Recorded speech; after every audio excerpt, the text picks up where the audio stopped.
sekalian, Assalamualaikum warahmatullahi wabarakatuh. Apakah masih lapar?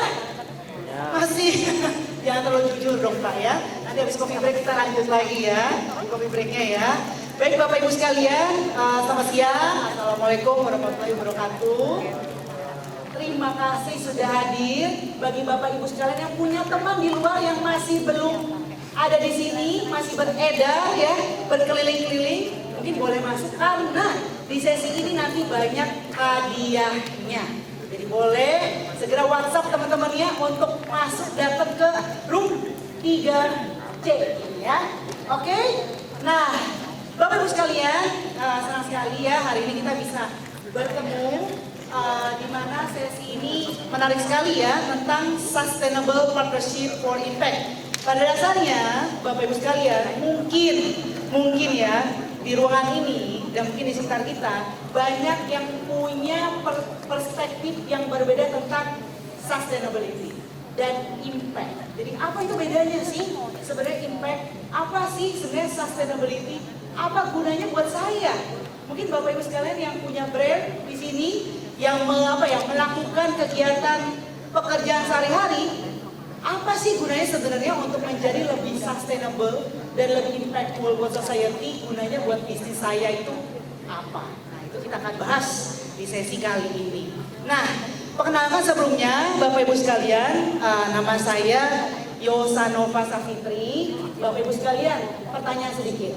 Bisa tebak nggak ada berapa merek di nama aku? Yosanova Safitri.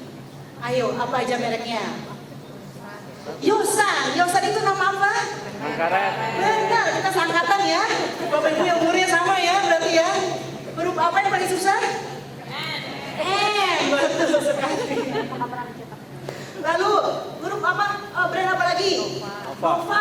Merek apa tuh Bapak Ibu? Tabloid ya, tabloid. Merek apa lagi?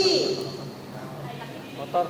Ini kita sebagai orang marketing harus ngarang dikit, nggak apa-apa Bapak Ibu sekalian. Merek apa lagi?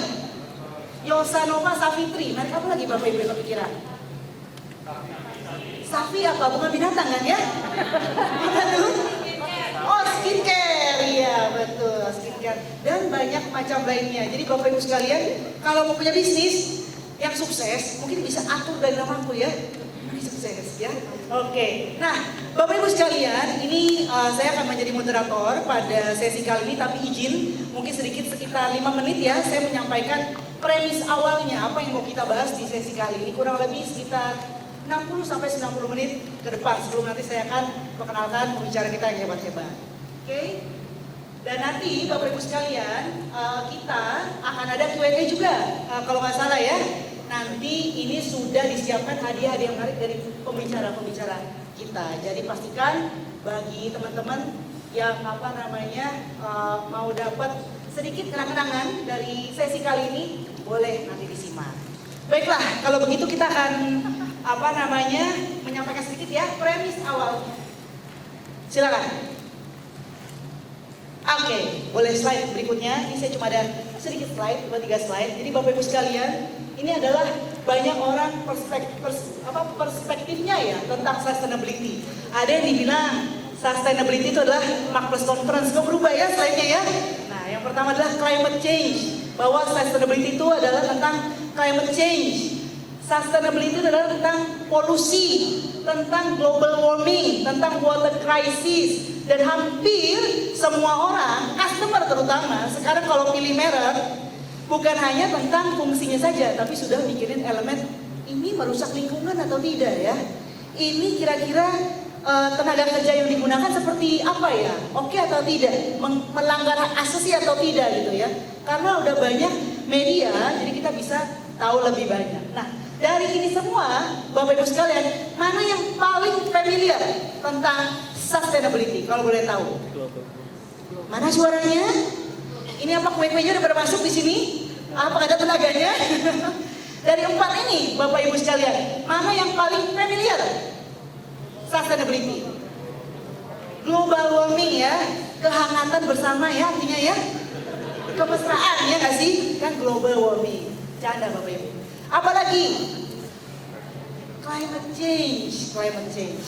Kelihatannya berat tapi dekat dengan kita. pollution. Siapa di sini yang menjadi warga Jakarta sudah lama?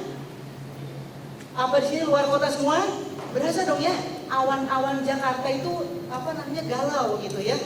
Kadang warna apa? Biru, kadang warna apa lagi?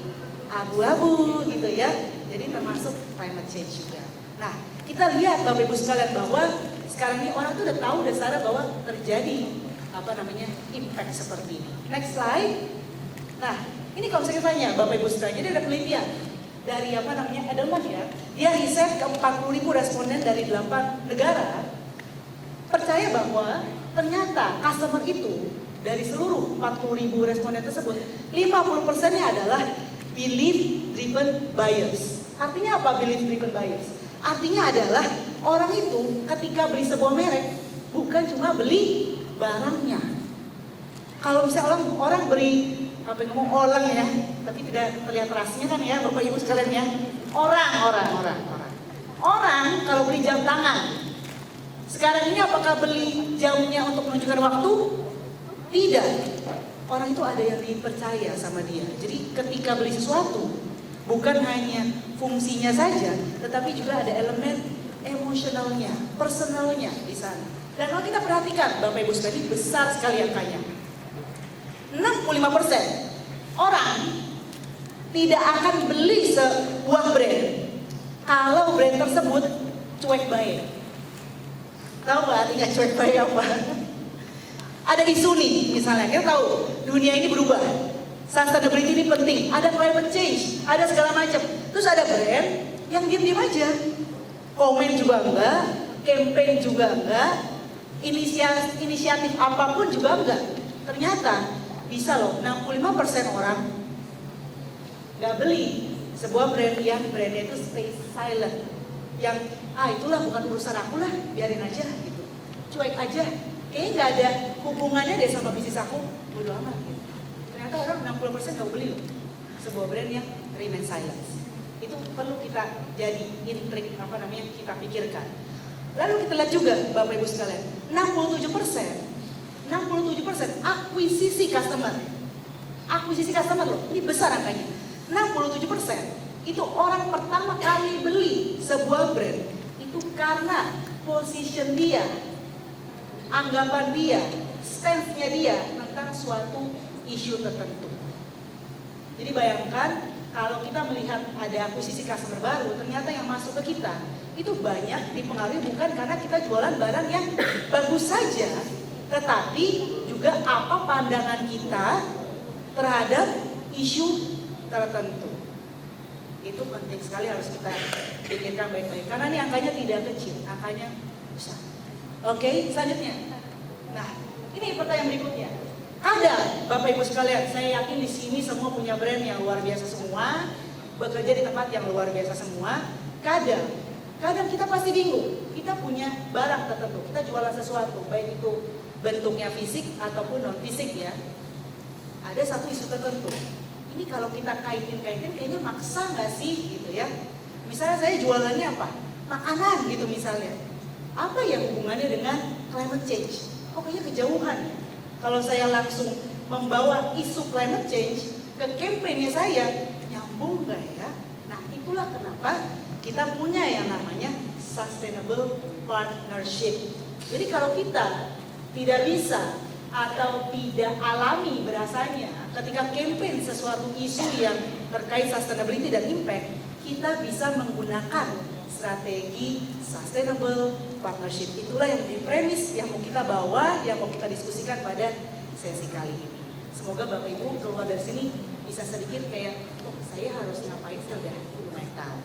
Oke, nah begitu kurang lebih Bapak Ibu sekalian premis yang kita akan bahas di sesi kali ini. Izinkan saya ingin mengundang pembicara-pembicara kita ya yang hebat, yang luar biasa. Pembicara pertama ini kembaran saya Bapak Ibu sekalian, karena namanya mirip. Saya panggilkan dulu ya, Ibu Diah Ayu Novitasari selaku Senior Officer 3 Marketing Program Pertamina Patraniaga. Kebetulan Ibu Diah ini, yang nama depannya ya, panggilannya bukan Diah, tapi Novi ya Bu ya, jadi kita kembar ya Bu ya, beda Ibu. Terima kasih Bu, silakan duduk Bu. Oke. Selanjutnya, saya panggilkan ini kembaran saya juga ya, tapi rambutnya berbeda. Yaitu Ibu Irma Yunita, Corporate Affairs Director dari Uniqlo. Silakan. Mirip kan kita ya Bu ya? Mirip ya. Mirip. Sama kok kita. Kasih dulu silakan. Satu lagi, ini spesial juga ini ya. Ada artis dari Taiwan ini ya, Bapak Ibu sekalian ya. Gak kalah gantengnya.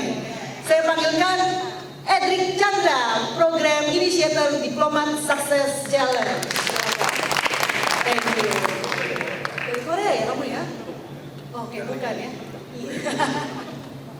Iya. Oke, baik Bapak Ibu sekalian, siapkan pertanyaannya, simak baik-baik, kita akan diskusi mendalam ya, mendalam dengan ketiga narasumber kita ini. Nah, Bapak Ibu sekalian, saya akan mulai ya. Udah nyampe.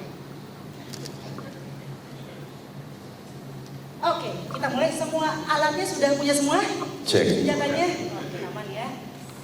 Cek Bu, boleh nyanyi satu baik? Oke, aman? Sip, mantap. Oke, kita akan mulai yang pertama tentang POV. POV itu apa sih? Point of apa, Pak?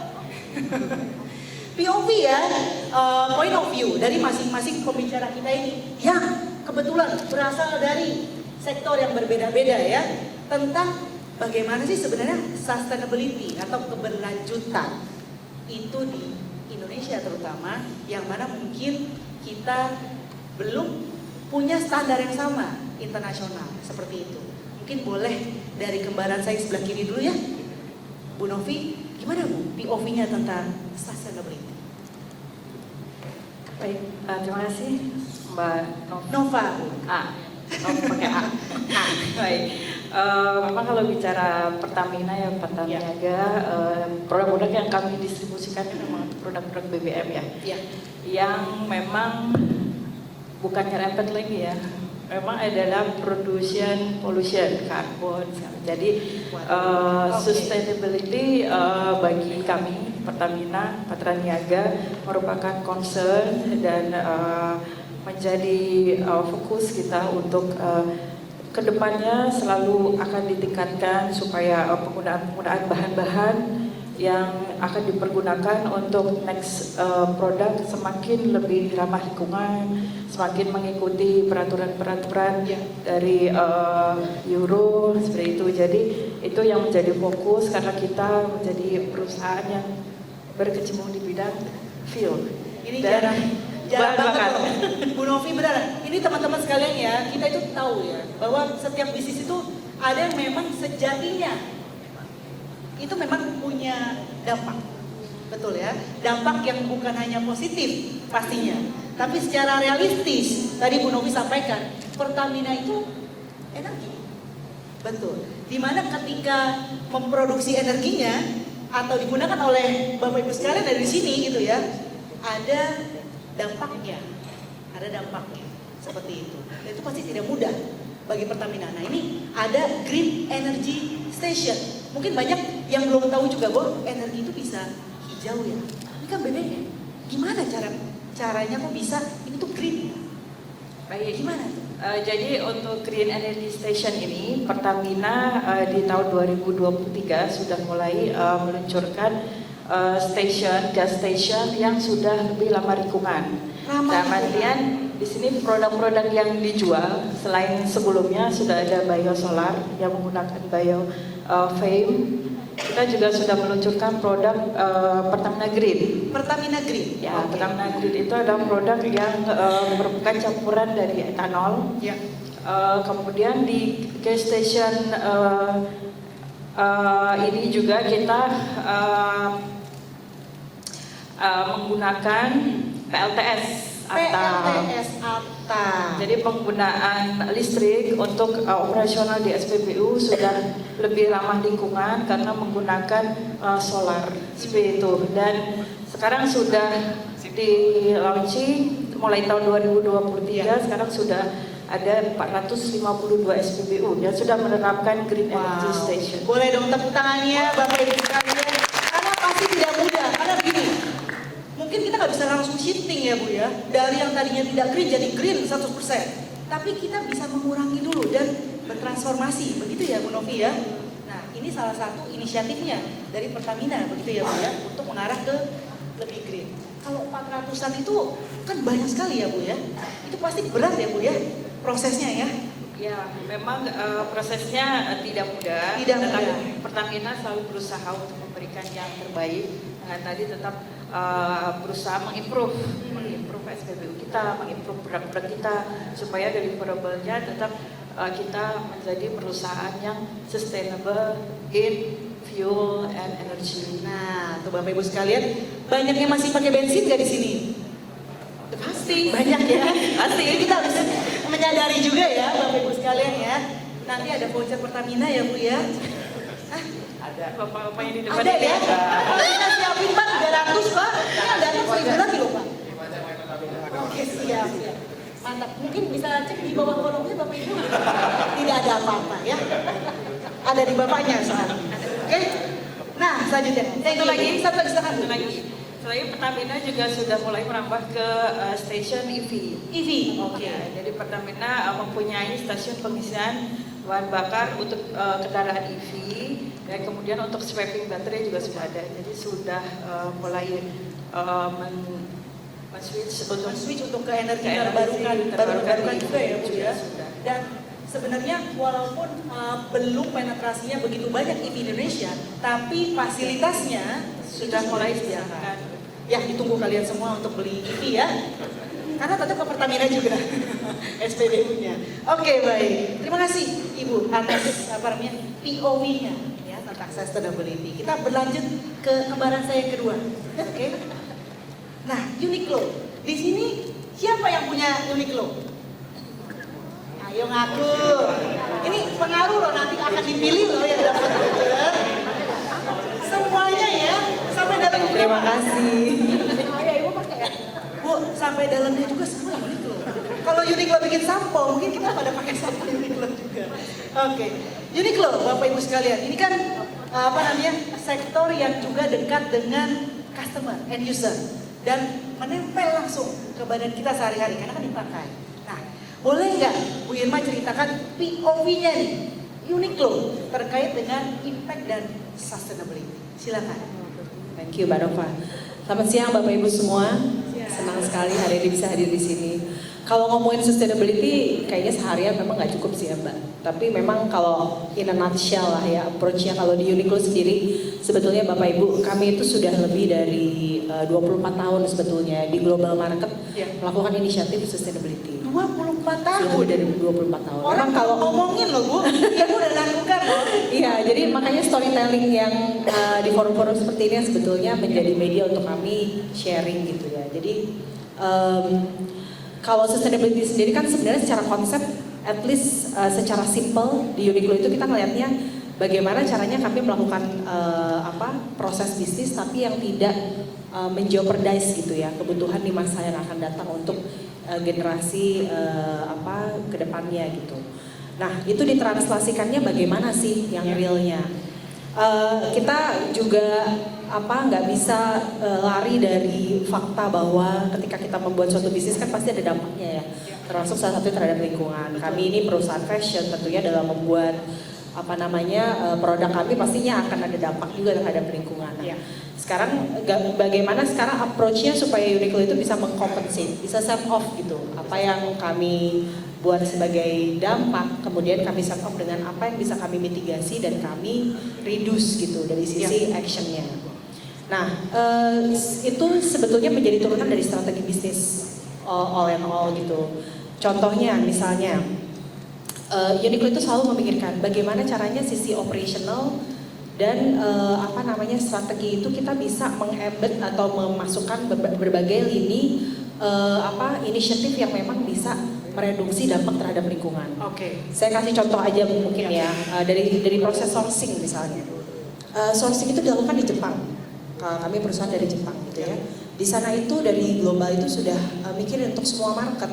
Gimana cara sourcing kalau kita nih mau bikin produk untuk dijual di toko Uniqlo gitu, di sourcing dari sumber-sumber yang misalnya memang juga sustainable partner ya.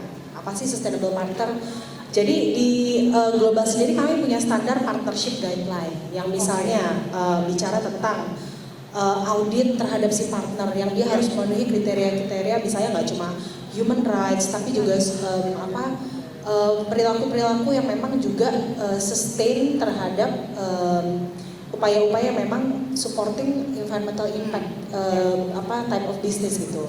Misalnya kami ada partnership dengan Better Cotton Initiative gitu. Jadi sourcing untuk cottonnya sendiri juga kita nggak mau sourcing dari partner yang misalnya kita tahu bahwa ada banyak sekali elemen misalnya against human rights-nya, atau misalnya dalam sisi produknya sendiri dia juga nggak melakukan elemen-elemen yang memang ramah lingkungan misalnya gitu. Jadi hal-hal seperti itu salah satunya yang menjadi contoh kriteria ketika kami melakukan produksi gitu. Kemudian hal-hal lainnya yang juga kita pikirkan, ini kan misalnya limbah pakaian banyak sekali. Gimana sih caranya kita di dalam proses bisnis juga mengedukasi, nggak cuma dari sisi dalam bisnis tapi juga customer misalnya. Mungkin kalau yang udah pernah ke toko Uniqlo ngelihat kamu di dalamnya tuh punya namanya recycle box ya Bapak Ibu. Jadi kita juga mengedukasi customer. Ini kan Uniqlo tuh punya prinsip namanya life wear. Ada yang udah pernah dengar belum ya life wear? Jadi memang baju Uniqlo itu kan bukan sesuatu yang ngikutin tren ya. Kalau dilihat bajunya tuh basic-basic, polos-polos gitu ya.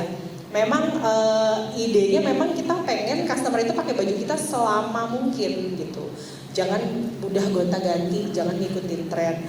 Jadi kalau udah punya baju yang misalnya udah nggak cukup atau misalnya aduh saya udah nggak suka, jangan dibuang begitu saja, bisa dimasukkan di recycle box kami. Atau Uniqlo juga bikin inisiatif baru sebagai bagian dari service approach ke pelanggan. Kita launching misalnya dari Uniqlo Studio.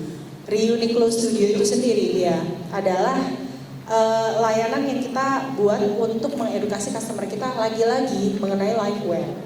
Kalau punya baju yang memang ingin dipakai untuk waktu yang lama, misalnya bosen, itu bisa dibawa kemudian diberikan berbagai elemen baru seperti embroidery. Kemudian nih kayak saya pakai nih sashiko gitu ya, kayak boleh berdiri dong Bu sedikit Bu, sekarang saya show Bu sedikit Bu. Iya, jadi ini sebenarnya bagian dari edukasi customer juga, baju itu bisa loh diberikan kehidupan baru sebetulnya Mbak, gitu. Jadi kehidupan baru membuat wajah baru dari baju, jadi yang pakai kan juga seneng ya. Jadi ada terus Bu, terus Bu. Jadi istilahnya itu kayak bikin sesuatu yang selalu punya elemen yang memang surprising gitu buat customer gitu ya.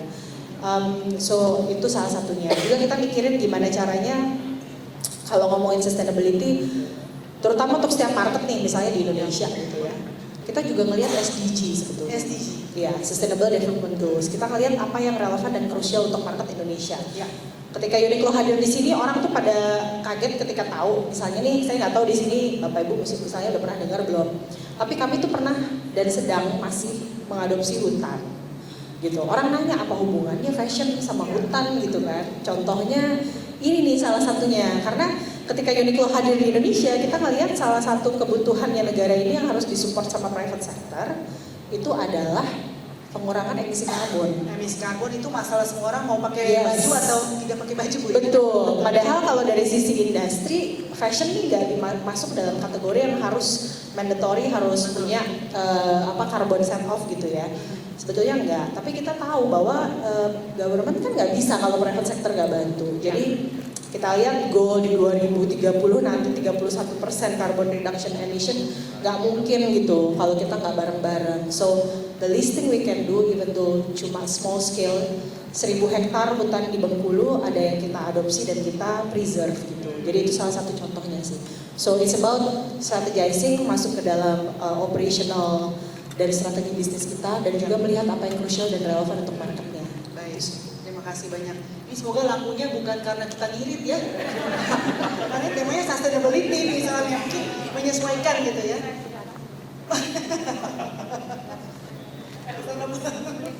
Beli baru terus. Oke, baik. Bahkan tadi sempat ngobrol juga sama Bu Irma ya. Ini bajuku kan juga Uniqlo ya. Tapi kalau saya Bapak Ibu lihat ini kelihatan nggak ini terbalik bajunya? kebalik ini sebenarnya. Karena tadi ketuban kopi bagian depan. Ini adalah inisiatif recycle. Saya langsung perkenalkan ke Uniqlo Studio sama Mbak Nova. Mbak, nanti kalau nggak hilang stain-nya bawa ke Uniqlo Studio, jangan dibuang bajunya. Ini ya, Bu, Nanti ya? bisa diakalin. Jadi bisa dipakai lagi. Oke, baik ya. Kita bisa recycle dari berbagai macam cara gitu ya. Dan 24 tahun ya Bu ya. Ya, 24 tahun. untuk di global level kita sudah Berarti 24 orang tahun. mungkin udah kepikiran duluan. Gitu kan ya. Petahun kan juga sama ya Bu. Setahun pun juga udah lama memikirkan isu green energy ya Bu ya. Dan apa namanya mungkin teman-teman baru tahu sekarang. Padahal sudah lama sekali dilakukan. Seperti itu. Oke, saya akan berlanjut ke yang paling ganteng ini. Hai. Hainya aja beda ya. Bisa kelepek-kelepek nanti teman-teman sekali. Upah ya, upah. Katanya nggak mau diupah, katanya lagi apa wamil katanya.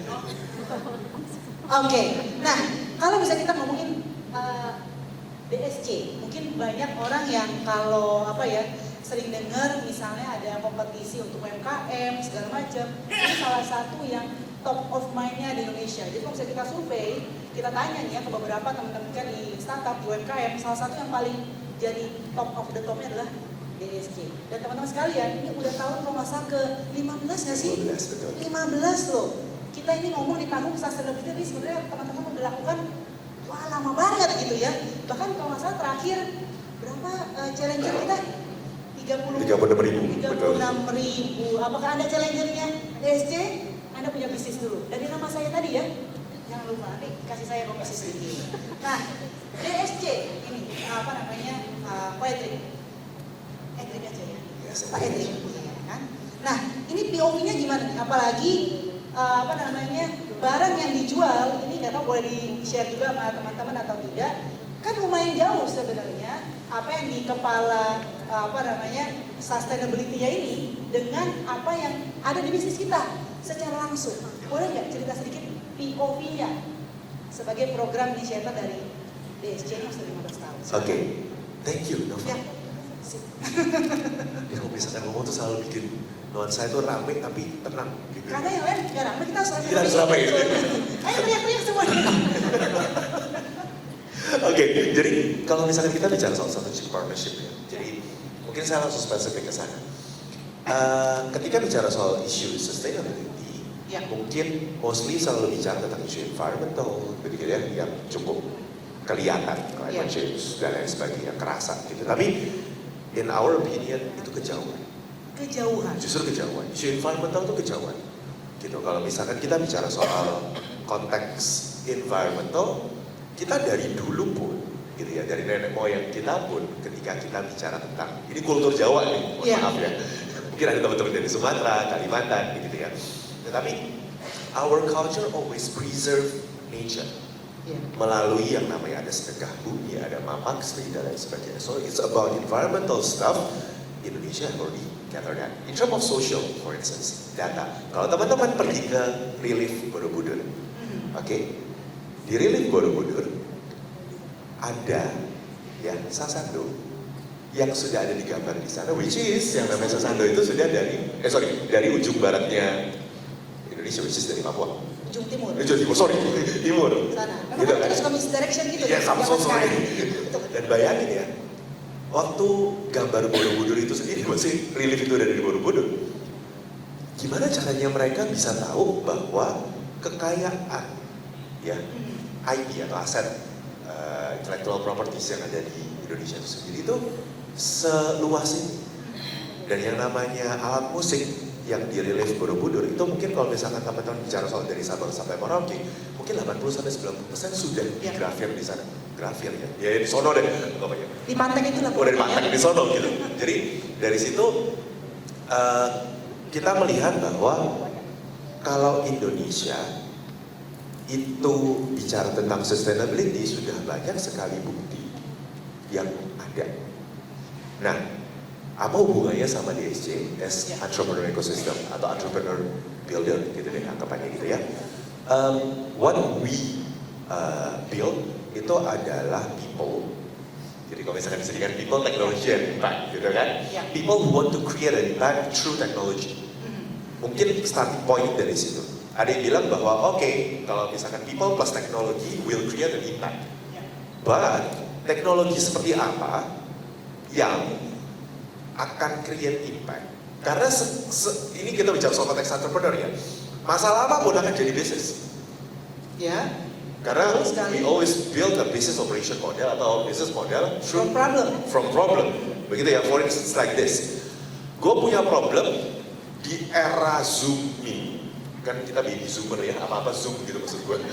Bukan baby boomer ya. Bukan baby boomer, Ya, tapi baby zoomer gitu. Apapun, ini yuk Zoom dulu gitu ya. Sometimes capek banget kalau misalkan ada 3 meeting at the same time, Zoom ada. Kenapa? Akhirnya at the same time ada meeting A, B, C, kita nggak pindah kemana-mana, dan Zoom-nya bisa aktif. Ternyata ada aplikasi, cari aja, ada yang create untuk nge-set kita hadir di Zoom itu AI base. Muka kita sudah kita masukin, terserah kita setting mau minum kopi, mau lagi nyatet, mau lagi senyum, tinggal di set up dan meeting notes-nya udah langsung masuk ke handphone teman-teman tanpa harus hadir di meeting. Apakah that kind of impact yang kita mau dengan penggunaan teknologi yang ada? So dari situ kita mau mulai konteks people ini jadi cukup penting. So our profit, dari kalau misalkan kita bicara soal baseline cost dari bisnisnya itu sendiri, our profit kita pakai to make the people mindset terutama get better, so the planet will be safe. Harapannya seperti itu. So we focus on people. That's why ketika kita bicara soal ready, apa ya, kita bicara soal sukses itu seperti apa, begitu kan? Mungkin there is a video nanti mungkin kita bisa share di sini. Kita melihat bahwa sukses itu Sukses yang berkelanjutan yang untuk manusia ada teman saya gitu ya.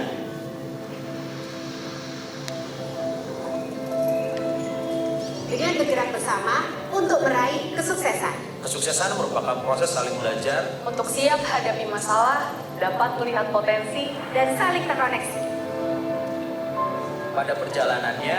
Pengusaha menghadapi jalan yang sunyi, berhenti bukanlah pilihan. Dan hadirkan keberlanjutan adalah tanggung jawab kita. Meraih ekosistem yang berkelanjutan melalui visi, Saling mendukung dan mendorong untuk belajar. Berjejaring, menguji, bertumbuh, dan berkembang. Saatnya gebrakan bersama Untuk raih kesuksesan. sendiri memang lebih cepat. namun bersama melangkah lebih jauh. Bersama untuk sukses berkelanjutan. Bersama ekosistem DSC, Bersama meraih sukses. gebrakan bersama. Ini menarik banget loh, karena definisi sustainability-nya dimulai dari people-nya. Begitu. Dan apa namanya, mungkin gak banyak orang yang apa ya, kepikir kok people-nya dulu, bukan environment-nya dulu. Gitu kan ya? Yep. Biasanya seperti itu. Tapi kalau di DSC sendiri, people-nya dulu yang paling utama. Benar, karena mungkin simpelnya kayak gini deh. Ada orang berpikir bahwa success is a result, gitu ya. Oh, result based, result based oriented, gitu ya. Or just enjoy the process, focus on the journey, gitu ya. Tapi kita melihat dari pengalaman 14 tahun terakhir, karena kita collect datanya itu kan collect insight dari people. Okay. The emotion is real. The essence of every brand is about the feeling. Semua bicara tentang rasa, gitu kan. Nah, ternyata mungkin somehow all the entrepreneur, even yang very top level, yang mereka bilang bahwa ya mungkin 1%, they facing one challenge called loneliness. Yang kita semua, Loneliness. exactly. They facing the challenge called loneliness. Mungkin kalau misalkan teman-teman yang menyuarakan, which is our Gen Z gitu ya, bilang, ya we feel lonely. Masalahnya adalah that kind of people gak bisa ngomong itu karena they are very powerful, but deep down inside, the tip of the iceberg, which is yang di dalam banget, they feel lonely. Sama halnya dengan teman-teman entrepreneur, they are very lonely. Gitu. Facing all the challenge, akhir bulan atau awal bulan kayak gini, ya 80% dari orang dari apa yang ada di dalam ekosistem, which is karyawan yang happy. Kenapa? Terima gaji. So, but the founder or the owner of the business, mungkin dia struggle sendirian, mikir, gue bisa bayar apa enggak di bulan depan, atau gue bisa bayar sekarang. So that loneliness is real. That's why, for us, it's not about the success itself or the destination itself, and it's not about the journey itself. What really important for us is who accompany us through the journey when reaching the destination. So accompanian itu jauh lebih penting. So people itu jadi sangat penting gitu.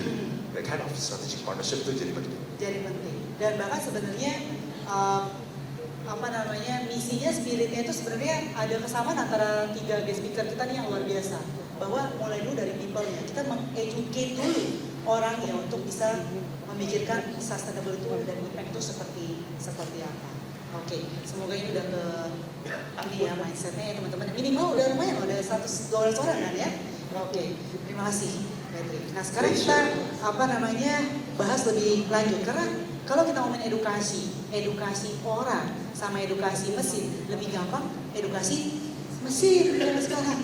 Ya nggak sih? Kalau edukasi mesin tinggal masukin codingannya segala macam selesai dia, nggak error dia ya, paling bug dikit ya. Tapi kalau orang errornya simpangannya bisa banyak banget. Nah ini teman-teman sekalian, aku rasa sih sebenarnya Uniqlo ini bahaya banget sih. Tuh kita langsung sustainable lagi ya. Menyala lagi ya. Oke, baik. Nah, karena sisi edukasinya itu diniatin komitmennya ada banget di Uniqlo. Karena kalau misalnya kita mau jual fashion, ya jual aja, gitu kan ya. Tapi apa yang membuat berbeda? Karena ada sisi perhatiannya, edukasinya ke customer-nya. Nah, ini ada, kalau boleh Bu, saya juga penasaran banget ini ada campaign Re-Uniqlo, Repair. Bacanya ini aku bingung nih pronunciation-nya gimana nih? Embroidery ya gitu ya. Sulam Bapak Ibu sekalian. Nah, dan juga ada Peace for All. Nah, boleh nggak Bu diceritakan biar semua yang hadir di sini tercerahkan. Bukan glowing mukanya ya. Nanti kita kasih voucher klinik kecantikan kalau gitu ya. Biar mindset-nya tercerahkan Bu. Ini inisiatifnya kenapa sih sampai repot-repot seperti ini gitu? Komitmen apa yang ingin disampaikan? Pesan apa? Sebetulnya ini kurang lebih sama tadi seperti yang Mbak sampaikan di awal waktu sebelum kita opening session ini ya. Jadi data memang berbicara bahwa generasi sekarang itu udah jauh lebih smart. Ketika tadi ada chartnya ya, berapa persen orang beli itu berdasar belief, the value behind the brand. Jadi kalau sekarang itu generasi yang sekarang itu terutama itu paham banget gitu bahwa mereka beli something bukan cuma karena kualitas produknya yang memang bagus, tapi they also want to see the value behind the brand. Nah itu yang kita jadikan salah satu basis paling utama untuk kita mengcraft bagaimana bisnis ini bisa sustainable, tidak hanya dari sisi delivery dari produk yang bagus, tapi juga how we actually communicate our value terhadap customer. Nah tadi saya udah singgung sedikit ya soal Uniqlo Studio di awal. Jadi kami memang melihat bahwa PR terbesar itu kalau kita ngobrol gitu ya sama komunitas di market tuh memang awareness gitu. Jadi awareness itu kalau yang generasi yang muda-muda udah aware tuh soal sustainability, tapi ya generasi yang not so young. Di sini muda semua kebetulan itu. Dari wajah-wajahnya muda semua.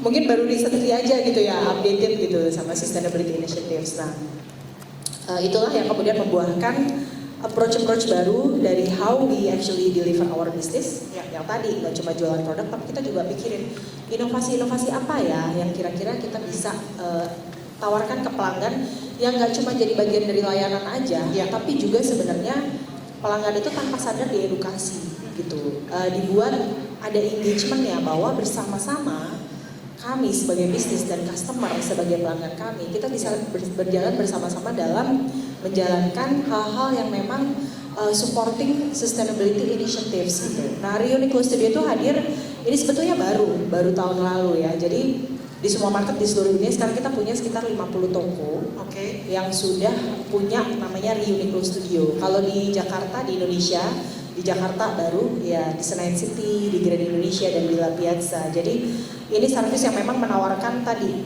bagaimana kita mengedukasi customer untuk memberikan kehidupan baru sama pakaian yang sudah menjadi milik pelanggan sebetulnya. Jadi bukan baju baru ya sebetulnya targetnya. Boleh baju baru dikasih servis Uniqlo. Cuman justru yang kita edukasi selalu ke pelanggan, bawalah pakaian lama kamu yang kamu masih suka, masih bisa pakai dengan memberikan sentuhan baru untuk memperpanjang masa pakai pakaian itu. Nah itu salah satunya. Juga contoh lain tadi saya cerita recycle box. Jadi kita juga mengedukasi customer kalau sudah punya baju Uniqlo yang memang tidak terpakai, taruh aja di recycle kalau memang nggak mau dimasukin ke Uniqlo Studio ya. Kita akan donasikan menjadi pakaian layak pakai yang berguna untuk beneficiary di seluruh Indonesia yang sudah banyak sekali. Dan sejak tahun 2006 itu bahkan di global kita sudah partnership sama UNHCR. Jadi supporting refugees, empowering refugees juga. Nah hal-hal seperti itu sih sebetulnya yang jadi storytellingnya Uniqlo gitu. Kenapa kita berpikir bahwa ini jadi misi yang penting gitu ya. Karena it's a shared value yang harus dibawa nggak cuma sama brandnya, tapi juga customer juga harus bareng-bareng kita in this journey gitu sih. Oke, nah mungkin penasaran ya, mungkin teman-teman juga ini kepikiran juga, ini kan berarti kita merecycle, saya memberikan hidup baru bagi pakaian kita. Mungkin ada yang juga, terus laku nggak nih, apa namanya Uniqlo gitu ya, ngapain kok, apa namanya orang beli baju baru lagi kalau Uniqlo udah kasih layanan seperti ini. Nah mungkin pasti ada riset di baliknya ini, bahwa customer itu sebenarnya seperti apa sih? Karena dikasih, udah nggak usah.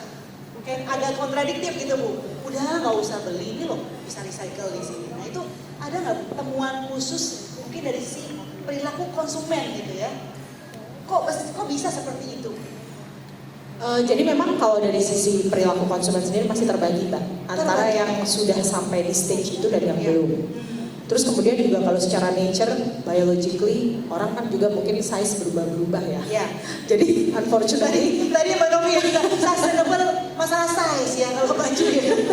iya, maksudnya people grow out of size itu juga menjadi tetap kebutuhan dasar untuk tetap membeli pakaian itu juga ya fortunately, unfortunately ada gitu. Jadi memang kalau mau ngomongin demografi customer ya masih ada apa namanya klasternya sendiri gitu, mana yang memang target marketnya itu, tapi at least secara bisnis kami tetap konsisten jalan di education elemennya tetap gitu. Ya. Jadi nggak juga deviate dari original filosofinya yang tetap kepengen mengkomunikasi itu terus kepada pelanggan. Ya, jadi memang DNA-nya ini ya yang dipegang teguh sebenarnya. Ya, betul. Jadi bukan masalah bisnis, masalah apa gitu ya. Karena memang orang makin lama makin gede ya Bu, ya marketnya is there gitu Iya, ya betul, sebenarnya betul. ya. Oke, nah Bapak Ibu sekalian ini pasti ada yang penasaran, tapi mungkin ada yang pengen dapat voucher juga. Silahkan mungkin scan QR depan ini untuk memberikan pertanyaan. Karena biasanya kalau kita itu belajar paling gampang dengan bertanya biasanya. Jadi ngajak bareng-bareng teman-teman sekalian buat kita diskusi bareng-bareng. Silahkan di scan QR-nya, lalu lemparkanlah pertanyaan ya. Tweet juga boleh. Itu QR gitu ya. QR. Oke, baik. Nah, melanjutkan ke Bu Novi. Oke, kita ngomongin masalah sustainability ya, tapi bukan udahan lagi ya Bu ya. Kita ya Bu ya. Nih sama Bu, saya juga korban juga. Oke, nah ini kalau bisa kita perhatikan Bapak Ibu sekalian, kan Pertamina sendiri ini greennya itu nggak cuma di B2C ya Bu ya. Bahkan kalau misalnya teman-teman tahu porsi B2B-nya Pertamina itu besar sekali ya. Dan kalau bisa kita lihat di sini ada yang disebut namanya, ini teman-teman juga mungkin berasa nih, karena sering naik pesawat mungkin ya Bu ya. Ada namanya Sustainable Aviation Fuel. Teman-teman mungkin tahu ya, kalau pesawat itu mau kosong nggak kosong, tetap berangkat, kecuali brand tertentu ya. Biasanya kita nggak sebut loh, ini nggak sebut ya. Jadi biasanya kalau misalnya pesawat ini udah terbang, mau 1 orang yang datang di situ, mau 100 orang yang ada di pesawat, fuelnya sama nggak? Sama fuelnya. Jadi bayangkan kalau tidak sustainable, gimana ceritanya gitu ya. Boleh nggak Bu cerita sedikit Pertamina Prataniaga kenapa bikin Sustainable Aviation Fuel? Boleh nggak Bu kita dicerahkan juga Bu? Ini kan banyak yang suka traveling soalnya. Rata-rata ya? Rata-rata. Iya, emang untuk konsum aviation ini kan cukup besar ya di market kita B2B. Jadi Pertamina juga tidak cuma research ataupun mengembangkan produknya di bidang B2B, B2C yang di SPBU, tapi untuk di B2B-nya untuk segmen aviation juga kita kembangkan. Per tahun 2023 kami sudah melakukan uji coba yang sudah di launch untuk SAF ini Ya. untuk flight dari Cengkareng ke Solo Oke. itu menggunakan bio 3%, 3,8%.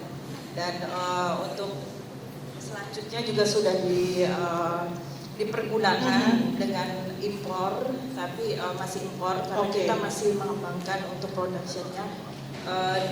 Kami masih mengimpor ya untuk saat ini. Dan untuk porsi non fossil fuel-nya udah di level 38%. Wah, besar loh, berarti udah lebih dari 1/3 loh, berarti kan Ya. udah yang non Ya, fosil. sudah. Boleh Non-fossil berikan aplaus nih Bapak Ibu 38%. sekalian, luar biasa sekali. Oke, Dan ada yang udah tahu itu dari apa? dari apa Dari sih? apa? Kok bisa terbang? Fuel-nya Apa itu Bu? dari used cook oil. Jadi minyak jelantah. Oh, minyak jelantah. Jadi minyak jelantah Oke. yang sudah dipakai untuk menggoreng ikan asin. Waduh. Semacam bisa kita gunakan untuk bahan bakar pesawat. Sebentar Bu ya, ini kita nggak masuk akal ya. Minyak jelantah yang biasa buat goreng ikan asin itu bisa bikin pesawat terbang. Digunakan untuk penerbangan Digunakan untuk pesawat. penerbangan pesawat Iya. seperti itu. Ya. Coba ini yang punya minyak jelantah jangan dibuang ya. Jadi buang nanti ditampung sama Ibu Novi nih ya.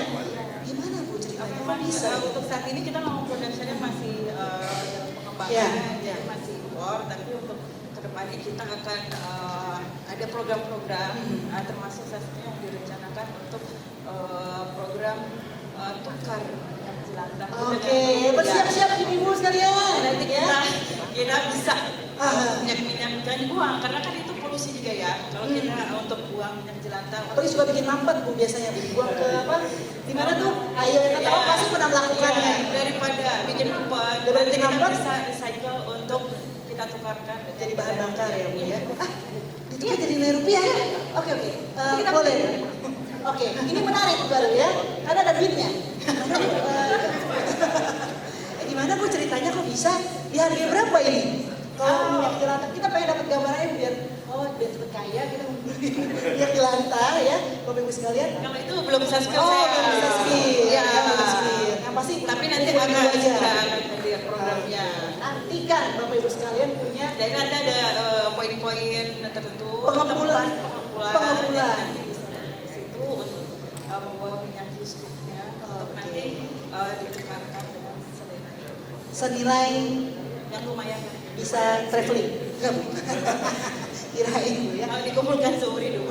Semuanya Bu. Aduh. Ya, Tapi ada value-nya Ada dalam value-nya. artian selama ini untuk mungkin yang tidak terpikir sampai kita buang seperti itu nanti akan bermanfaat. Dan itu apa namanya untuk keberlangsungan kita ya fuel system. Ini mempekerjakan berapa lulusan ahli kimia Bu ya untuk bisa mengubah minyak jelantah jadi bahan bakar ya Bu ya, keren banget ya.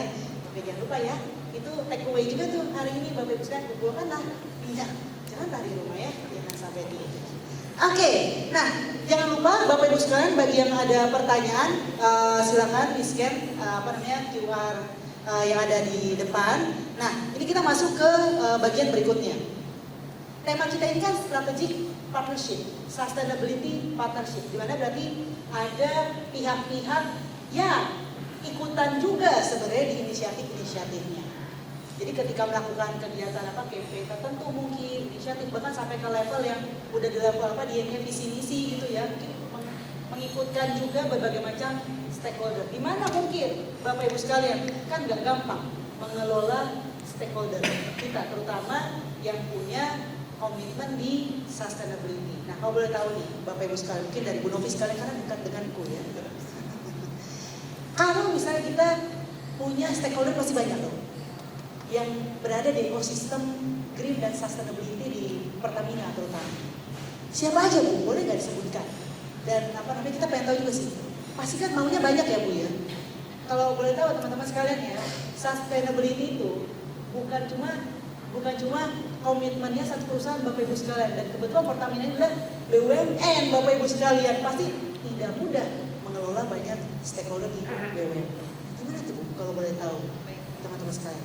Ya, kalau untuk partnershipnya sendiri, otomatis pasti Pertamina menggandeng partnership karena untuk tadi production, misalkan untuk biofuelnya itu kan produksinya dari partner juga untuk produksi bioetanol itu kan dari yang terbuat dari tebu itu kita ada partnernya.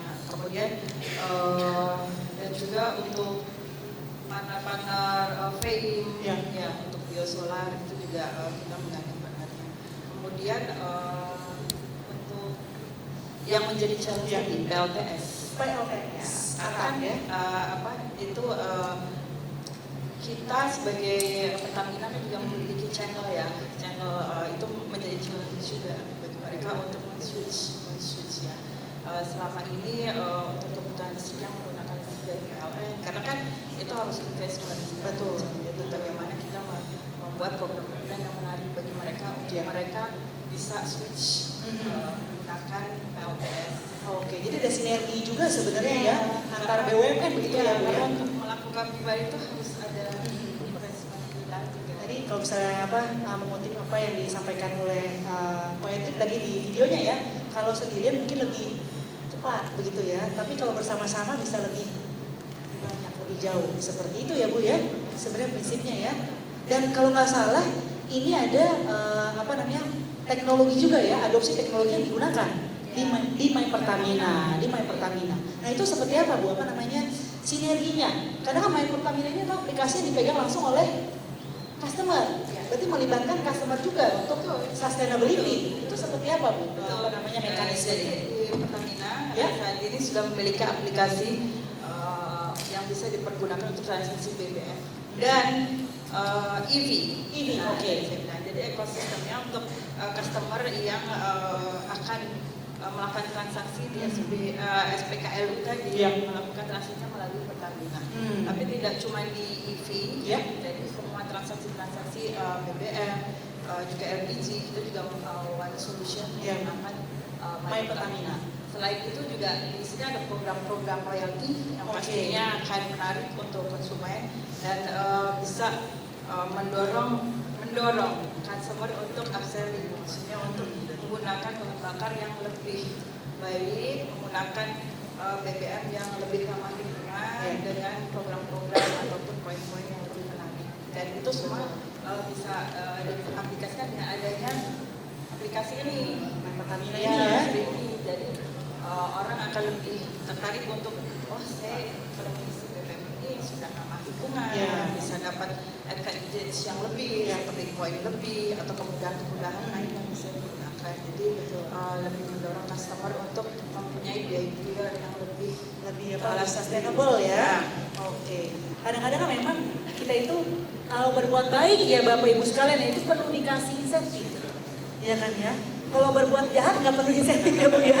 Itu natural begitu kadang-kadang ya. Ini memang realitanya seperti itu. Karena sesuatu yang baru kadang-kadang dari pihak korporasi perlu incentivize customer untuk bisa berubah begitu ya Bu ya. Termasuk salah satunya program-program yang kami canangkan di My Pertamina ini. Nanti kalau nggak salah vouchernya juga harus dari My Pertamina Bu ya. Nanti voucher yang dibagikan sama bapaknya ya. Tapi harus memiliki aplikasi. Oh gitu. Ini lumayan Pak dapat 100 lebih downloadernya kali ini. Oke, baik. Terima kasih Bu. Saya menyambung lagi ke pembahasan saya yang berikutnya. Ya. Nah, stakeholder banyak. Dan kalau ini kan, kalau tadi kan Pertamina ini kan BUMN ya, Bapak Ibu sekalian dengan seluk-beluknya kita tahu bersama ya, challenge-nya pasti banyak sekali. Tapi kalau saya di Uniqlo, ini international, ya kan ya, banyak stakeholder-nya juga. Apalagi diawasi pasti oleh internasional, diaudit seperti itu, ini nggak main-main Bapak Ibu sekalian, pasti berat sekali gitu. Baik dari sisi inisiatif konkretnya sampai pelaporannya bahkan. Nah, boleh nggak Bu diceritain gimana sih mengelola stakeholder yang banyak ini supaya tetap selaras nih sama value yang mau diberikan sama Uniqlo? Silakan. Memang pertama-tama itu kita harus refer nih ya Mbak, karena again global company memang unfortunately banyak sekali rambu-rambu yang kita harus ikuti gitu ya sebagai guidelines-nya global. Dan memang kalau khusus ngomongin partnership, Uniqlo dari global sendiri untuk semua marketnya itu memang mendeploy yang namanya partnership guideline juga. Jadi kita punya kriteria yang kita harus penuhi ketika kita memilih partner kita. dan itu harus banyak box yang di-tick juga. Tapi in a nutshell-nya sebetulnya pada prinsipnya selain partnership guideline yang harus diikuti itu, kita sendiri juga harus selalu melihat bahwa si partner itu punya shared value dan mission yang sama nggak sih sama Uniqlo. Ya, karena mau seberapa banyak pun box yang di-tick, tapi kalau misalnya nggak ada shared value and mission itu susah. Kenapa? Karena kita udah ngalamin banyak sekali ya dari berbagai ratusan mungkin ribuan partners yang sudah pernah engage dengan kita. Ketika kita ngomongin bisnis, kalau shared value and mission tadi nggak align, itu memang sulit gitu.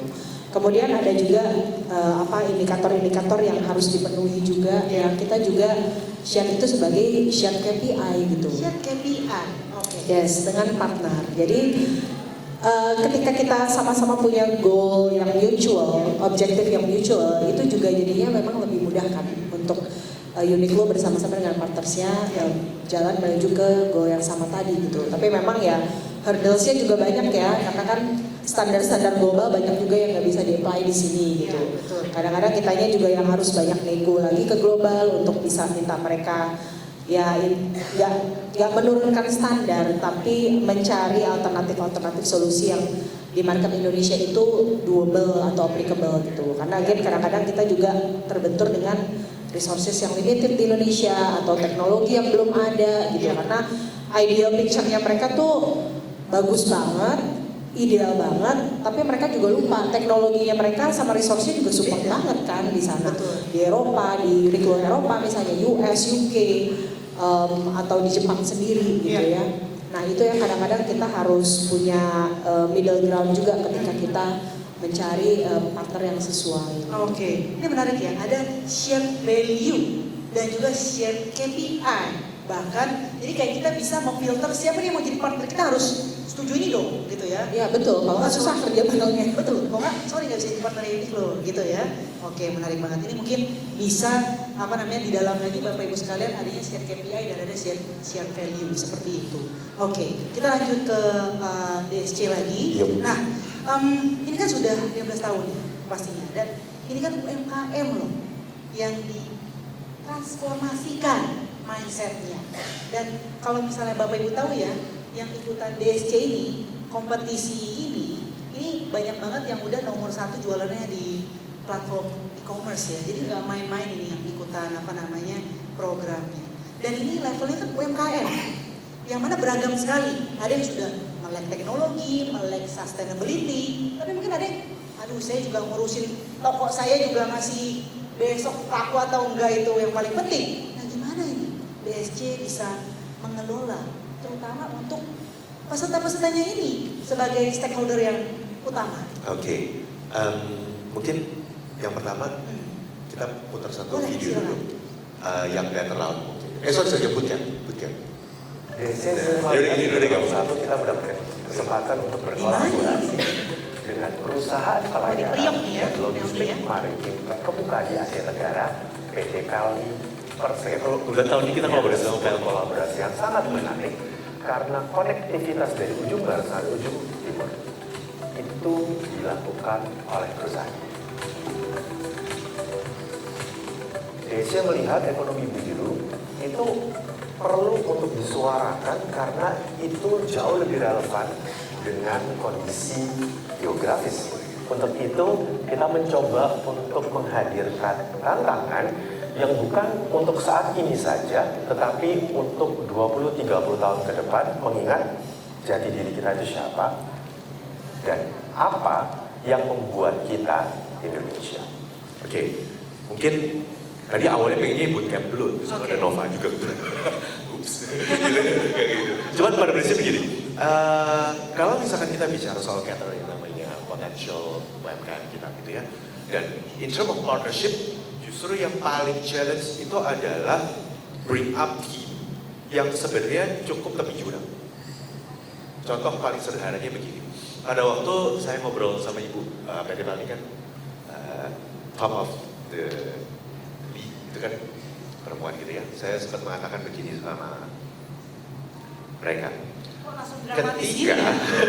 ketika so sorry ketika kita bicara tentang yang namanya PTPLN as penghubung atau konektor ya dari Sabang sampai Merauke begitu ya. Dan in reality mereka lah yang menghubungkan Indonesia. Why the initiative is green building? Interesting. Why you guys gitu ya? Bahasanya terkecoh dengan isu yang namanya green economy doang. Ya. So it's about green economy, semuanya selalu bilang bahwa green economy karena kembali lagi, the world force us somehow to do that. Ya. Somehow, sorry, gitu. That's why, seperti yang mungkin tahun lalu saya sempat bilang bahwa we are going to do something yang lumayan journalistic approach. Kita mau remind, sejatinya kita itu sebenarnya siapa? Karena 4 manifesto yang paling penting. Oke, we talk about SDGs. Ketika kita bicara soal Sustainable Development Goals, harusnya yang disebut adalah ESG ya. It is not about SDGs. Di komponen ESG ada environmental, ada social, dan yang paling susah adalah governance atau tata kelola. Oke? Dan saya baru belajar banget bahwa di BUMN as regulated company, Ini termasuk dicek ya Bu, bener nggak Pertamina. validasi? betul? Verifikasi. Kebetulan saya juga membantu pertamu dia. Jadi 3 tahun ini saya dijuri sama Pak Becky, gitu ya. Ngedevelop bareng termasuk yang jelantah itu binaan saya. Kebetulan saya mentornya. Wah, pas banget. Gitu. Kamu terus takdir ya Bu? Iya kebetulan ya, di tamu dia gitu ya. 3 tahun, kebetulan di tahun ketiga saya disuruh menjuri, padahal saya paling males menjuri. Sian soalnya anak-anak nanti nangis semua, kan yang paling galau.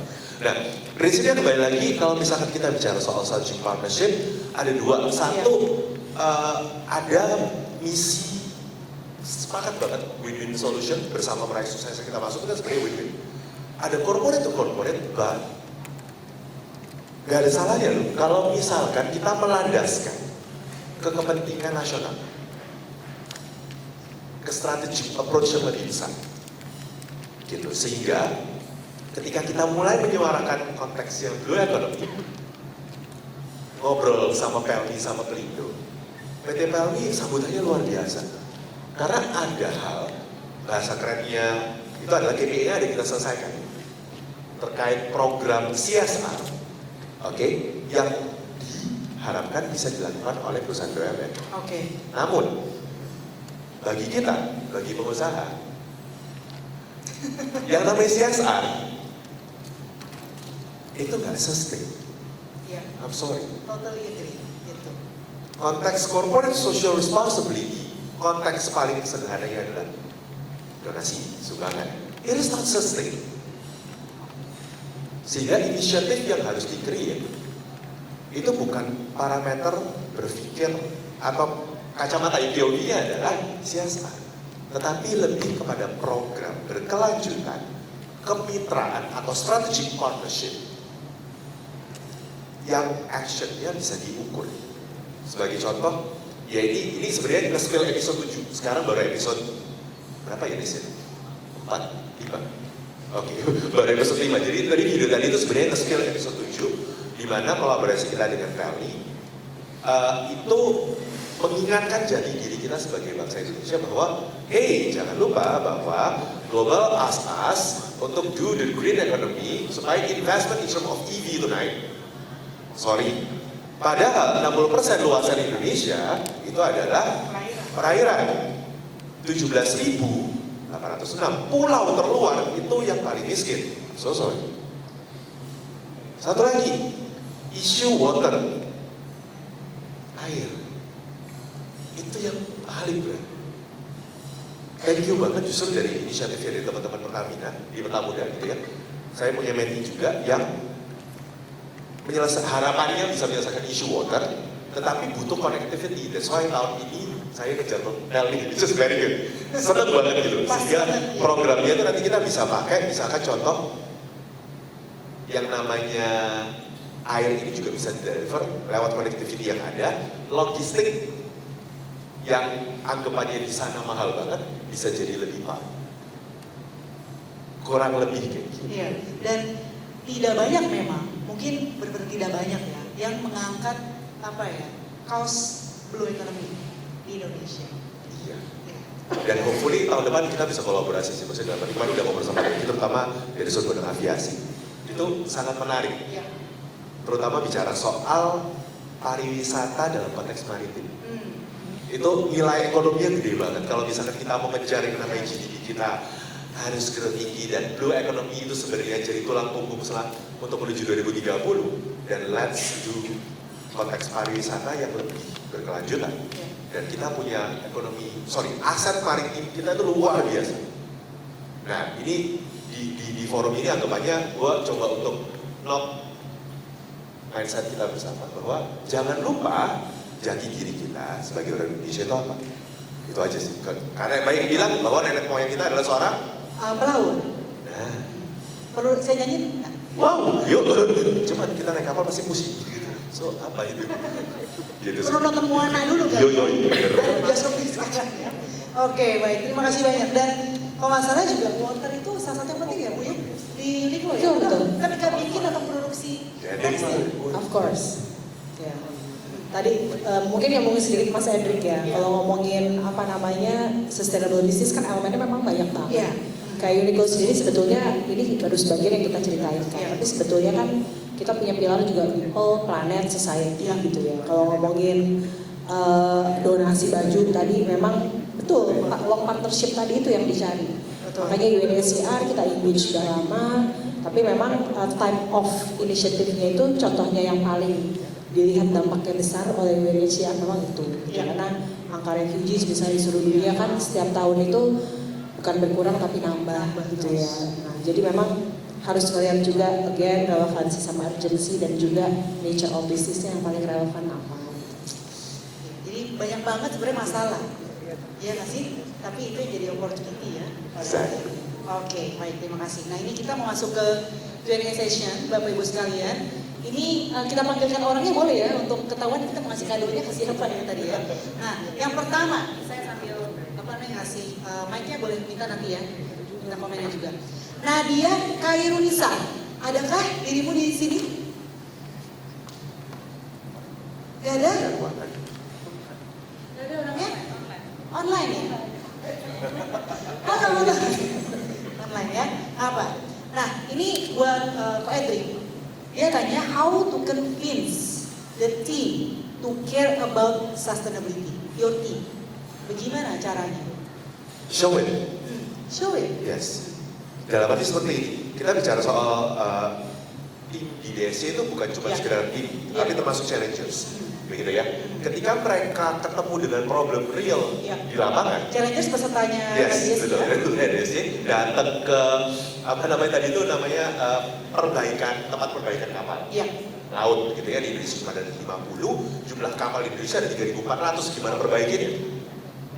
So, okay, that's the real problem. Dilihatin dulu. Yang kedua, tahun ini kita juga kolaborasi sama Obermain sebenarnya. Obermain is a fashion brand. Umurnya sudah 136 tahun. Craftsmanship-nya dari Jerman. Tetapi dia melihat bahwa gimana caranya gue ini berarti tua, 136 tahun, gitu ya. Tetapi di satu sisi juga bisa collaborate. Ini konteks kolaborasi bukan partnership ya. Collaborate sama artisan di Indonesia yang sangat peduli dengan environment case. Yang kita ajak kebetulan tiga-tiganya produksi denim. Dan actually kembali lagi karena tema kita is about blue economy. Kita tahu bersama bahwa yang namanya untuk memproduksi denim Merusak lingkungan banget. Itu butuh air berapa banyak? Kalau di Uniqlo sendiri makanya kita bikin tuh blue cycle jeans yang 1 teacup of water jeans. Mungkin nanti ceritanya panjang satu. Iya. Karena memang kalau untuk bikin, ada yang tahu nggak sih kalau bikin satu pair of jeans tuh habisin berapa liter air? Bapak Ibu ada yang tahu nggak? Ada hadiah nih kalau ada yang tahu. Boleh. Boleh dari Uniqlo ada. Ada hadiah buat yang tahu. Ada yang tahu nggak Bapak Ibu? Ada yang mau coba jawab nggak? 1 pair of jeans itu bisa mengkonsum berapa galon atau liter air? Mention aja nggak apa-apa. Yes Mbak, silahkan. 80 liter. 80 liter. Sedikit banget Mbak. Ayo sedikit lagi. That's too little. Berapa? 10 liter. Hah? 10.000 liter. 10 liter. Kebanyakan. Oke, 10.000 kebanyakan, 8 ini kreditan. Mas kotak-kotak. Berapa Pak? 700-nya bener, tapi 3.000-nya salah Pak. Aduh sorry Pak ya. Nggak apa-apa nanti aku Gak usah angka exact, almost aja boleh Oh, aplikasi. masnya yang kacamata di belakang. Ya betul. Nah, 7.000 Itu ya. pemenangnya. Tim Uniqlo kita tolong ya, masih yang di belakang. Iya, siap. Itu betul Mbak. Jadi Bisa juga itu karena dia produksi jam keren. Nah, bisa banget tuh. Temanmu ya memang ya. Bukan, anak Desi juga. Oke, baik. Terima kasih banyak. Oke, jadi kita belajarnya banyak banget nih ya. Kita lanjut ke pertanyaan berikutnya. Ini kepada Ibu Novi dulu dari Denny Agus. Bagaimana peran limbah lainnya untuk sustainable fuel? Tadi selain minyak jelantah, ada nggak minyak lainnya yang dijadikan kandidat buat jadi yang lebih sustainable? Limbah lainnya? Belum ada ya? Belum risetnya belum ada yang lain. Kalau ada yang gampang dia jelantah, ngapain cari limbah yang lain? Ini yang bertanya ini mau cari limbah lagi. Minyak di wajah mungkin Bu ya. Di apa jadi ini ya fuel ya. Dan kalau nggak salah tadi ada yang dari apa? Tebu juga ya Bu ya? Iya. Tebu ya? Iya, etanol. Etanol. Itu juga penasaran Bu. Gimana tuh Bu? Maksudnya kok bisa tebu jadi apa namanya bahan bakar? Ya, kan di proses di ester. Ini nggak perlu kita belajar kimia ya Pak? Iya. Prinsipnya saja. Iya, jadi Pertamina juga mengembangkan untuk jenis bensin Iya. Pertamax Green namanya. Pertamax Green ya. Oke. Untuk kendaraan jenis bensin. Oke. Itu yang sudah kita launching di tahun lalu dan alhamdulillah penerimaan masyarakat cukup baik. Mengandung etanol sebesar 5%, walaupun masih 5%, tapi masih akan tetap terus untuk ditingkatkan. Ininya adalah untuk mempergunakan resource yang ada, karena untuk production tebu ini kan cukup besar di Jawa Timur. Jadi awalnya di launch itu untuk wilayah Jawa Timur. Oke. Ya, jadi kita menggunakan resource yang ada di daerah Jawa Timur untuk mengembangkan biofuel pertama sendiri dengan angka launch. Oke, ini apa namanya markasnya Goetrik ini Jawa Timur. Sama dong gitu ya. Oke baik, terima kasih Bu Novi. Ini pertama sendiri. Nah ini pertama Green nih. Ya, pertama sendiri. Ini yang dari tebu ya Bu ya? Iya. Wih, Tapi mantap kali. 5%. 5% kan dari tebu udah 5% Bu. Akan naik lagi. Oke, baik. Jadi untuk angka oktannya 95, jadi untuk akselerasi yang lebih bagus, Dan lebih bersih ya. emisi gas buangnya lebih rendah dan lebih ramah lingkungan. Iya, pastinya. Oke, terima kasih banyak Ibu. Memang untuk saat ini baru Jawa Timur dan Nanti kah? Tahun depan Bu, di mana lagi? Akan lebih banyak lagi. Oke ya. Pertama screeningnya ingat Bapak Ibu sekalian ya, dari tebu ini ya. Manis ya Bu? sugar high lah. Diabetes ya Bu? Mobilnya yang diabetes ya. Oke, cuma 5% Bapak Ibu sekalian. Oke, nanti selanjutnya ada pertanyaan untuk Bu Irma dari Sandi dari Kereta Api Indonesia. Bagaimana upaya sustainability Uniqlo dengan penjahit dan distributor? Penjahit dan distributor. Oke. Jadi sebetulnya kalau ngomongin spesifik penjahit, Bapak Ibu, itu juga banyak banget jenis initiatives-nya. Cuman kalau memang yang terbesarnya sendiri itu kita cover di dalam lingkup partnership kita dengan partner factories. Jadi di Indonesia mungkin nggak banyak yang tahu ya, sebetulnya Uniqlo Indonesia itu sudah buat baju di Indonesia sendiri, domestic production itu lebih besar sebetulnya dari importnya. Oh, berarti pabriknya di sini tuh lebih Ya. besar dibanding udah Betul, tapi kan Oke. memang karena global supply chain, jadi kita produksi di sini, kita ekspor ya. Ya. Yang ada di toko ada sebagian produk made in Indonesia, cuma memang masih banyak impornya juga. Cuma memang kapasitas domestic production kita sendiri sudah sangat tinggi, sudah hampir 70% di Indonesia. 70%. Yes. Oke. Dan itu adalah sebetulnya ya penjahit-penjahit kita yang semua ada di factory. Sekarang partner factories kita di Indonesia ada sudah lebih dari 43 factories Jadi memang kerjasama kita dengan penjahit-penjahit ya dalam konteks tadi itu, dan juga tadi sebetulnya kan menjaga supply chain ya. Jadi di elemen supply chain sendiri, penjahit-penjahit ini sendiri ya memang kita lihat juga semua elemennya ya. Apakah secara ada human rights audit juga untuk partner-partner kita di factory Human sendiri. rights audit. Betul, itu juga standar global. Gitu ya. Jadi kita make sure nih misalnya secara kesejahteraan kan banyak kan perempuan misalnya. Apakah mereka hak-haknya sebagai perempuan juga sudah dilindungi oleh si factory yang memang hosting mereka sebagai produsen kita untuk baju-baju Uniqlo gitu. Kita lihat apakah mereka sudah setara dengan non perempuan workers gitu ya yang ada di factories gitu. Menjaga juga hak-hak mereka, make sure tidak hanya dari segi kompensasi tapi juga dari hal-hal lain seperti misalnya maternity leave dan lain-lain juga, itu juga kita pikirkan ya. Nah kalau di elemen yang non bisnisnya di luar dari bisnis Uniqlo sendiri, kita juga banyak sekali melakukan investment sosial gitu ya dengan melihat jangka panjang gitu kaitannya dengan circular economy misalnya. Jadi kita banyak inisiatif yang memang mengengage misalnya perempuan-perempuan penjahit tapi memang mereka kepala keluarga yang tidak punya penghasilan. Itu kita bikinkan ya banyak sekali pelatihan, capacity building. Juga termasuk yang kaitannya dengan kriminal ya. Seperti ada contohnya kita kerjasama dengan Bapas, dengan Lapas itu juga kita mikirin gitu. Nanti ketika mereka sudah keluar ke society apa sih yang bisa kita bekalkan untuk mereka. Kita bekalkan mesin jahit ya di Lapas Bapas, kemudian kita berikan training workshop, capacity building juga. Jadi mempersiapkan juga elemen-elemen dalam masyarakat yang mungkin agak tidak terlihat gitu ya. Untuk bisa dipersiapkan. Nah itu kan konteksnya juga sebetulnya penjahit tapi tidak necessarily yang memproduksi pakaian Uniqlo. Jadi ada dua jenis inisiatif di situ.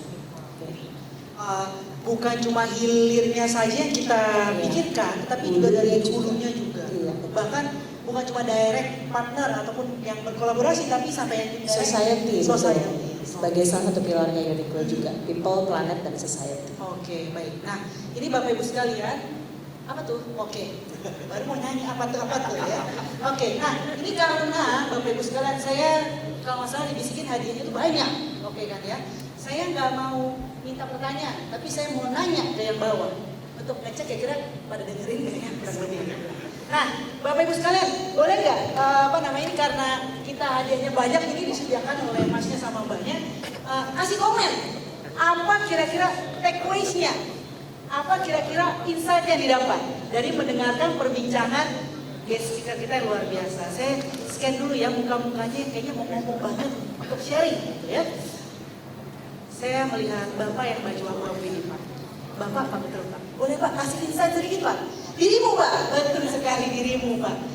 Dari perbincangan Pak, guest speaker kita ini yang luar biasa.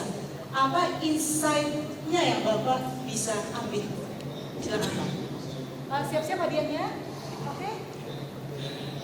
Konsep sustainability ini kalau kita mau melihat secara gambaran besarnya, itu benar seperti yang Pak Andrew bilang tadi, it's not about the process, the journey, but also the people, it is the most important things.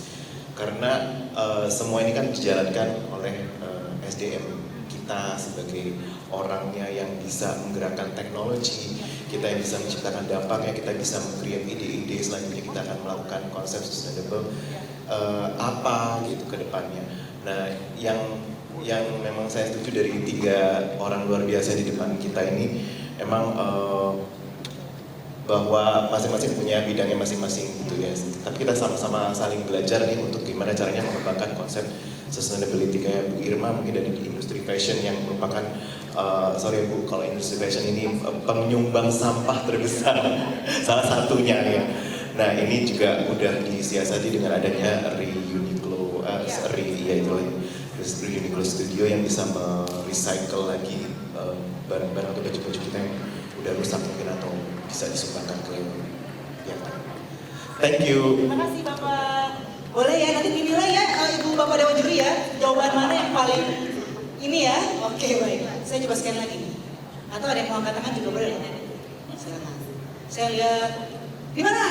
Itu baju merah sama Bapak baju batik ya. Boleh. Kita samperin dulu. yang baju merah, karena yang baju merah jangan sampai lolos. Silakan. Apa insight-nya, poinnya yang paling menarik menurut Mbaknya? Silakan. Terima kasih kesempatannya. Perkenalkan saya Deva. Insight yang saya dapat adalah ternyata ketiga pembicara hebat di depan itu saling berkaitan dan mengisi satu sama lain dengan tema ESG yang saat ini sedang banyak digaungkan secara global. Di mana Ibu dari Pertamina Patraniaga Budia tentang energi terbarukannya, kemudian Ibu dari Uniqlo adalah tentang recycle-nya, dan saya baru tahu bahwa Uniqlo tuh bisa baju yang sudah sobek pun bisa diperbaiki lagi, luar biasa. Sedangkan Hedrik dari DSC-nya adalah tentang people. Berarti semua saling keterkaitan antara people, energi dengan teknologinya, dan juga recycle. Itu yang saya dapat. Terima kasih. Terima kasih sudah dirangkum pekerja moderator ya. Terima kasih. Jangan lupa hadiahnya ya. Oke. Bapak mana tadi ya? Oh ini Bapak. Terima kasih. Boleh Pak begini Pak? Biar kelihatan sampai ujung dunia Pak. Nama saya Sandi dari KAI. Oh Bapak yang nanya tadi Pak? Oh iya. Enggak, saya sangat tertarik karena kita di kereta api kan beda bisnis sama sekali. Jadi dengan sustainability partnership ini ya, people, teknologi, saya mendapat insight yang banyak. Dan saya memilih ada di sini ketimbang di ruang yang lain karena hadiah karena ada ini. Dan alhamdulillah saya mendapat insight yang sangat baik dari Patraniaga, dari Uniqlo, ya, terutama dari DSC. Ini saya sangat tertarik sekali dan impact-nya itu menurut saya luar biasa. Ya. Dari Uniqlo juga saya pikir sangat luar biasa. Saya pengen kerjasama aja. Boleh ya? Kita ada kerjasama. Ya, boleh ngomong KAI ya? Sama KAI. Udah ada kerjasama makanya sama KAI berarti lebih banyak lagi. Lebih banyak lagi ya. Okay. Oh enggak, yang lain. Yang tentang sustainability. Jadi terima kasih ya. Boleh tepuk tangannya buat para ketiga kontributor. Nah, silakan bagi para dewan juri. Semuanya dalam hadiah tadi yang tiga-tiganya. Tapi yang paling apa namanya? Bukan yang paling bagus ya, tapi yang paling banyak orang belum kepikiran dari tiga tadi. Siapa kira-kira ini saya berikan kepada Bu Hilma karena Bu Hilma yang spesial. Apa namanya? Hadiah khususnya ya, yang lebih gede dibandingkan yang lain gitu ya. Bu, dari tiga ini bukan bagus-bagus semua ya Bu ya, tapi ada nggak yang paling kayak itu banget tuh? Yang mana Bu dari tiga? Ini dewan jurinya tiga loh yang ditanya. Iya dong, ini kan udah musyawarah mufakat kan Bu ya? Udah loh tadi loh. Gimana Bu? Mana yang paling berkesan? Aku Mbak baju merah kali ya tadi. Yang baju merah. Yang baju merah. Oke, baik. Soalnya insight-nya full gitu. Dari tiga pembicara dia bisa dapetin semua essence. Oh, bisa jadi skripsi ya Bu ya, lengkap ya. Daftar isinya ya. Oke, setuju dua parlemen yang lain? Oh setuju ya. Oh setuju. Ngebantu moderator banget. Moderator, terima kasih banyak ya. Oke, nah jangan lupa hadiahnya diserahkan ya. Boleh khusus Mbak yang baju merah, boleh nggak ke depan Mbak baju merah? Naik sini sebentar aja. Sebelum kita dibongkar ini, bentar lagi kita dibongkar ini. Boleh? Boleh? Ya. Silakan. Silakan. Hilma langsung silakan sendiri. Nah, saya yang baju merah. Nah, Hilma, silakan.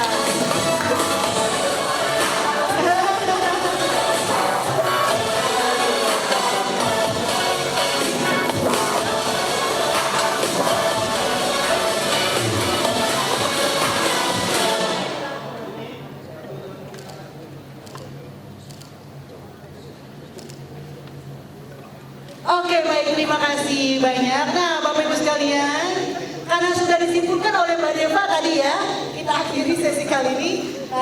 Cuma biar saya ada kerjaan dikit deh ya, udah lebih. Tadi yang pertama, insight yang kita dapatkan adalah people first dulu. Jadi manusianya itu yang paling penting. Terus yang kedua, tadi dibahas banget sama Bu Novi sama Bu Irma juga. Kalau tadi people first dari Hedrik ya, bahwa sustainability itu harus sustainable. Karena harus pikirin juga dari hulu ke hilir gitu ya, dan society-nya. Dan tadi terakhir ditutup lagi sama Hedrik, kalau sendirian itu lebih cepat, tapi kalau bersama-sama dengan strategic partnership, sustainability partnership lebih jauh, lebih banyak yang didapat. Seperti itu Bapak Ibu sekalian, boleh tepuk tangan yang meriah untuk speaker kita. Nah ini ada sedikit kenang-kenangan. Saya mungkin tahu beberapa di sini udah punya banyak sekali plakat terima kasih. Tapi tidak ada salahnya ya. Punya lagi. Kita berikan yang pertama. Yang pertama kepada Ibu Novi dulu dari Pertamina Patraniaga. Ini ada sedikit apa namanya plakat.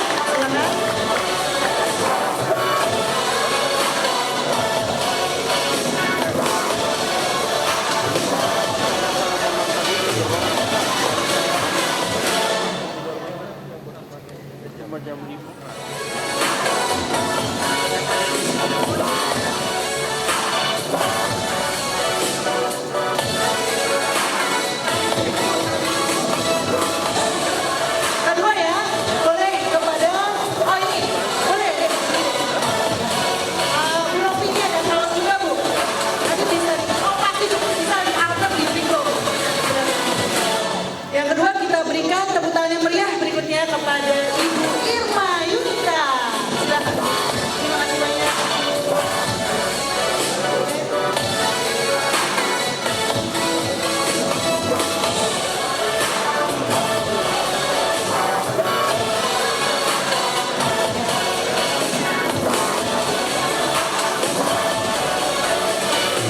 Ini nanti kita jam break ya Bu ya, sama-sama ya. Break. Satu lagi.